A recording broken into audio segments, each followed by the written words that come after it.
સરપંચના ઘરે નોકરાણી તરીકે કામ કરતી હતી અને જ્યારે હું એક દિવસ કામ કરતી હતી ત્યારે સરપંચ આવ્યા અને મારી સાથે, મિત્રો, મારું નામ અનિતા છે. હું ઝડપથી મારા ઘરે જવા નીકળી હતી. મને કાંઈ ભાન નહોતું અને મારા પગમાં ચપ્પલ પણ નહોતા, કારણ કે હું કોઈ પણ રીતે આ ઘરેથી ભાગી જવા માંગતી હતી, કારણ કે મારું જીવન તે જાનવરથી બચી જાય. મારી સાથે જે થયું તે ઘણું ખોટું થયું હતું. મારા પર સમસ્યાનો આટલો મોટો પહાડ આવી ગયો હતો જે મેં સરપંચના તેની કલ્પના પણ કરી ન હતી. મારી આંખોમાં આંસુ હતા, મારા પગમાં છાલા પડી ગયા હતા, પરંતુ હું હજી પણ મારા ઘર સુધી પહોંચી શકી નહોતી. પછી એવી વ્યક્તિ સાથે મારો મુકાબલો થયો અને તેને તો મારી સાથે, મિત્રો, મારો એક ગરીબ પરિવારમાં જન્મ થયો.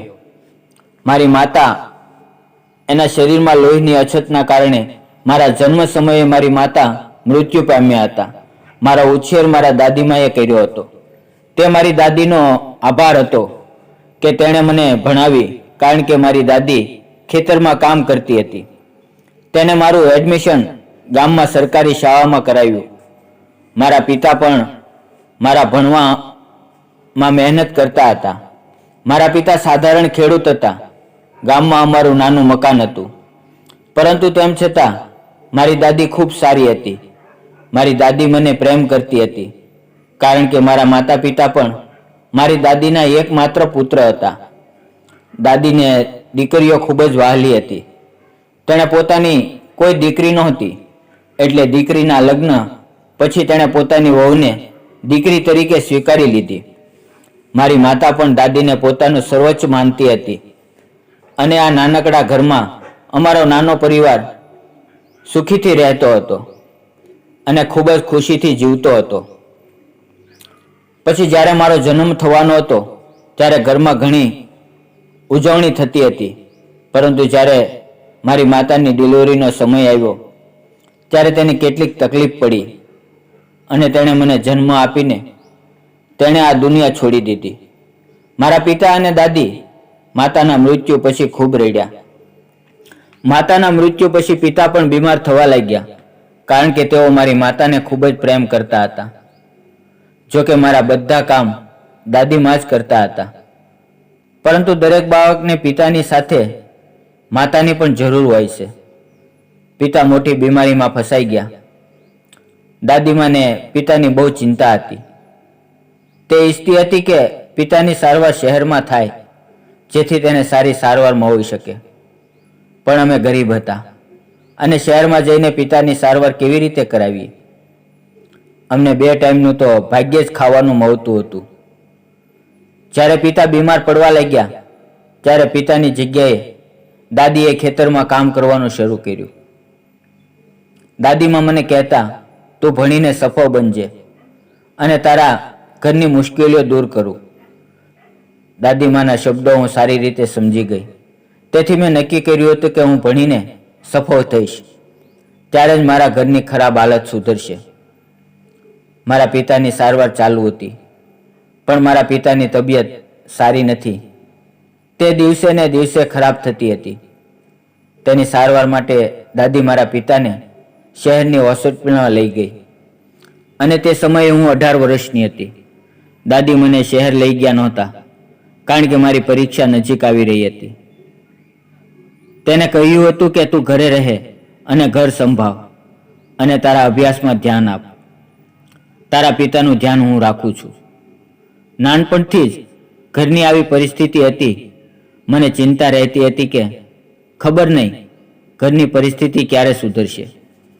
દાદીએ પણ ખૂબ મહેનત કરી, છતાં મારા પિતાજી બચી શક્યા નહોતા અને તે અમને છોડીને ચાલ્યા ગયા. દાદી અને હું બંને પિતાના અવસાન પર ખૂબ રડ્યા, કારણ કે અમારા બંનેનો તો એક જ સાથ હતો. તે સમયે અમારા બંનેને દાદી અને પોતરીને સાથ આપનાર કોઈ નહોતું. આમ ને આમ ઘણા દિવસો વીતી ગયા. પૈસાની કોઈ વ્યવસ્થા નહોતી. દાદી રાત દિવસ રડતી.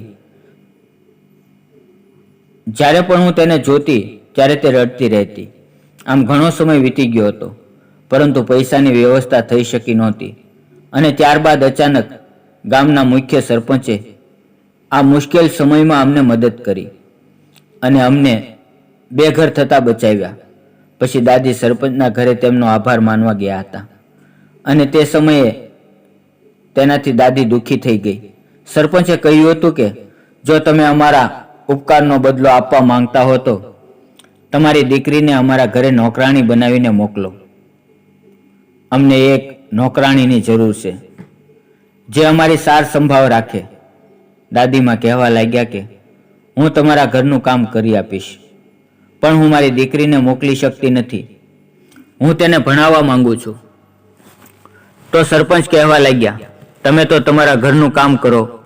તમારી દીકરી અમારા માટે દીકરી સમાન જ છે. જ્યારે તે અહીં રહેશે ત્યારે તેને કોઈ નુકસાન થશે નહીં. કોઈ પણ ચિંતા કર્યા વિના તેને અમારા ઘરે મોકલો અને તે અમારી દીકરી સાથે ભણશે, પણ બદલામાં તેને અમારા ઘરના કામો કરવા પડશે. સરપંચની વાત સાંભળીને દાદી ચકિત થઈ ગયા, પણ તેઓ વિચારતા હતા કે તે તેની યુવાન દીકરીને સરપંચના ઘરે નોકરાણી તરીકે મોકલીને કંઈ ખોટું કરી રહી નથી ને. જ્યારે દાદીએ મને આવી વાત કરી ત્યારે હું નોકરાણી તરીકે કામ કરવા તૈયાર થઈ ગઈ, કારણ કે હું એ જાણતી હતી કે આગળ ભણવામાં ખૂબ જ ખર્ચ થશે અને અમારા ઘરની પરિસ્થિતિ એટલી સારી નથી કે તે ખર્ચ કરી શકે. અને હું સરપંચની હવેલીમાં કામ કરવા જવાથી મને કોઈ વાંધો નહોતો. ટૂંક સમયમાં મારી મહેનતથી મારે નોકરી લાગી અને જ્યારે નોકરીનો કોલ લેટર મારા હાથમાં આવ્યો તો હું સરપંચના ઘરેથી તેમના આશીર્વાદ લઈને બધું જ ભાન ભૂલીને મારા ઘર તરફ દોડવા લાગી. મને મારા કપડાનું કે મારા શરીરનું કોઈ ધ્યાન રહ્યું નહીં. હું ઉઘાડા પગે ઘર તરફ દોડી રહી હતી. હું ખૂબ જ આનંદમાં હતી કે જઈને મારા દાદીને વાત સંભળાવું. મિત્રો, આ નાની વાર્તા તમને કેવી લાગી કોમેન્ટ કરીને જરૂર જણાવજો. અને વિડીયો પસંદ આવ્યો હોય તો વિડીયોને લાઇક અને ચેનલને સબસ્ક્રાઇબ કરવાનું ના ભૂલતા. ફરી મળશું એક નવી વાર્તામાં. ત્યાં સુધી આવજો. વિડીયો પૂરો જોવા બદલ આપ સૌ મિત્રોનો દિલથી ખૂબ ખૂબ ધન્યવાદ. વિડીયોમાં આવેલા નામ, પાત્ર અને ઘટના ફક્ત કાલ્પનિક છે. તેનો કોઈ પણ વ્યક્તિ, જાતિ કે ધર્મ સાથે સંબંધ નથી. ધન્યવાદ મિત્રો.